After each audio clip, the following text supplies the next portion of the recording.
Assalamualaikum warahmatullahi wabarakatuh. Kami dari kelompok 1 yang beranggotakan 1 Fajar Fajria, yang kedua Gian Puji Nugraha, dan yang ketiga Agustiana Komala. Di sini kami akan menjelaskan tentang analisis isu global korupsi, di mana yang pertama akan menjelaskan tentang pengertian korupsi. Pengertian korupsi.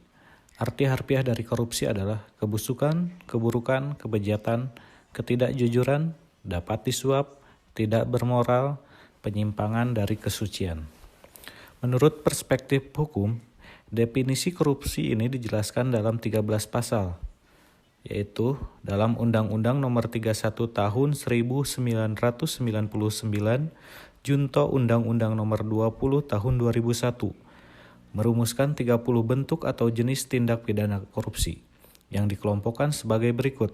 1. Kerugian keuangan negara. 2. Suap menyuap. 3. Penggelapan dalam jabatan. 4. Pemerasan. 5. Perbuatan curang. 6. Benturan kepentingan dalam pengadaan. Dan 7. Gratifikasi. Teori penyebab korupsi. Yang pertama, Klitgard-DMA teori, yaitu adanya faktor kekuasaan dan monopoli yang tidak dibarengi dengan akuntabilitas. Yang kedua, Ghosn teori, yaitu keserakahan, kesempatan, kebutuhan, dan pengungkapan.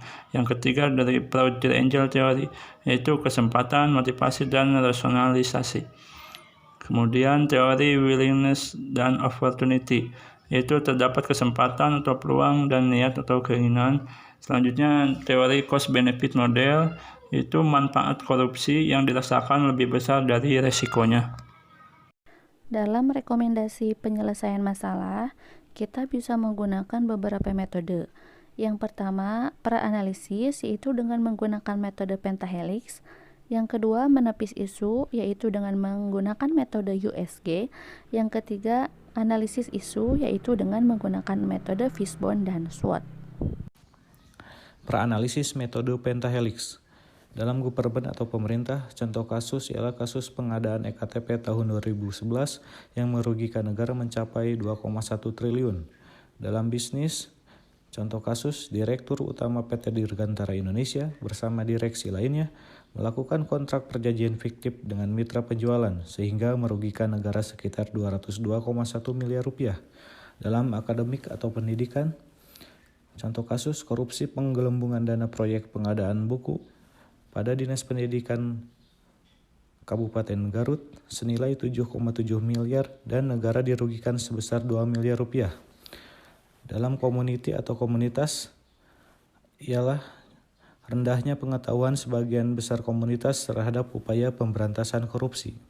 Di bidang media, contoh kasus pemberitaan yang kurang menyeluruh dan masih kurang berperannya media massa dalam pencegahan korupsi. Analisis korupsi dengan metode USG. Yang nomor 1, isu kasus pengadaan elektronik KTP menjadi salah satu kasus korupsi yang paling fenomenal. Kasus yang menyeret mantan Ketua Umum Partai Golkar, Setia Novanto ini telah bergulir sejak 2011 dengan total kerugian negara mencapai 2,3 triliun. Urgensinya kami nilai 5, seriousness-nya kami nilai 4, grow-nya kami nilai 5 dengan total 14. Kemudian isu yang kedua, Budi Santoso bersama mantan asisten direktur utama PT Dirgantara Indonesia bidang bisnis pemerintah, Irja Rizaldi, Jailani, dan sejumlah direksi PT Dirgantara serta pihak lainnya terbukti melakukan korupsi kontrak perjanjian secara fiktif dengan mitra penjualan untuk memasarkan produk dan jasa PT Dirgantara Indonesia. Korupsi itu memperkaya diri sendiri, orang lain, dan korporasi, serta merugikan keuangan negara sekitar 202,1 miliar atau 8, juta US dollar. Urgensinya kami nilai 4, seriousness-nya kami nilai 4, grow-nya kami nilai 4, dengan total 12. Kemudian isu yang ketiga adalah Entik Karyana, Kepala Bidang Pendidikan Menengah Dinas Pendidikan Kabupaten Garut, Jawa Barat, telah menggelembungkan dana proyek pengadaan buku senilai 7,7 miliar dan negara dirugikan sebesar 2 miliar yang berasal dari dana alokasi khusus SMP tahun ajaran 2010. Urgensinya kami nilai 5, seriusnya kami nilai 4, grow-nya kami nilai 4, total 13. Isu yang keempat, rendahnya pengetahuan sebagian besar komunitas terhadap upaya pemberantasan korupsi. Urgensinya kami nilai 4, seriusnya kami nilai 4, grow-nya kami nilai 3, sehingga totalnya 11.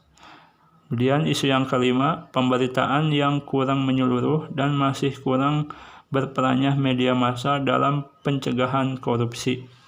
Urgensinya kami nilai 3, seriusnya kami nilai 3, grow-nya kami nilai 4, sehingga totalnya 10. Berikut analisis isu korupsi di Indonesia dengan metode Fishbone. Yang pertama, manusia. Adanya rasa tamak, lemah iman, dan minimnya moral, serta gaya hidup. Yang kedua, lingkungan.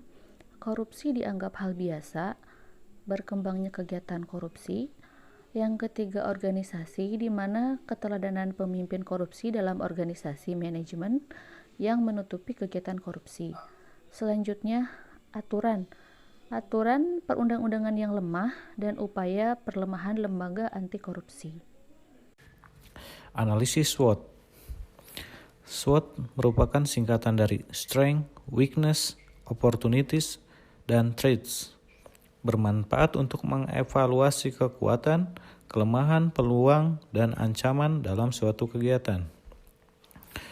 Dalam kasus ini, contoh dalam faktor kekuatan, korupsi telah diketahui dan menjadi budaya bangsa. Pelacakan tindak korupsi di era digital mempermudah pemerintah. Kelemahan, minimnya kesadaran anti korupsi, pengawasan yang kurang oleh instansi atau lembaga terhadap penggunaan dana. Faktor peluang, pemerintah dapat membuat undang-undang anti korupsi, kemajuan teknologi dan banyaknya akademisi yang mampu membuat aplikasi untuk meningkatkan akuntabilitas. Dalam faktor ancaman atau threats, institusi dan nilai-nilai demokrasi yang roboh, membahayakan pembangunan yang berkelanjutan, serta saling mengedepankan kepentingan masing-masing. Dengan saling berhubungannya 4 faktor tersebut, maka akan membuat analisis ini memberikan kemudahan dalam mewujudkan visi dan misi yang ingin dicapai. Adapun alternatif penyelesaian isu, yang pertama, membuat peraturan perundang-undangan yang tegas sehingga memberikan efek jera kepada pelaku korupsi, dengan membuat undang-undang yang memuat hukuman berat bagi pelaku tindak pidana korupsi, dan diharapkan memberikan efek jera bagi pelaku korupsi dan menimbulkan rasa takut kepada semua pihak agar menjauhi tindak pidana korupsi. Yang kedua, memperdayakan fungsi kontrol dan pengawasan dengan memperkuat kelembagaan dan mekanisme kontrol resmi untuk memonitor para pegawai, pejabat, dan politisi, serta meningkatkan tekanan publik agar lembaga dan mekanisme kontrol bisa berfungsi dengan baik. Dan diharapkan tidak ada lagi praktek-praktek pengelolaan keuangan yang melenceng dari aturan dan memberantas tindak korupsi. Sekian presentasi dari kelompok kami. Assalamualaikum warahmatullahi wabarakatuh.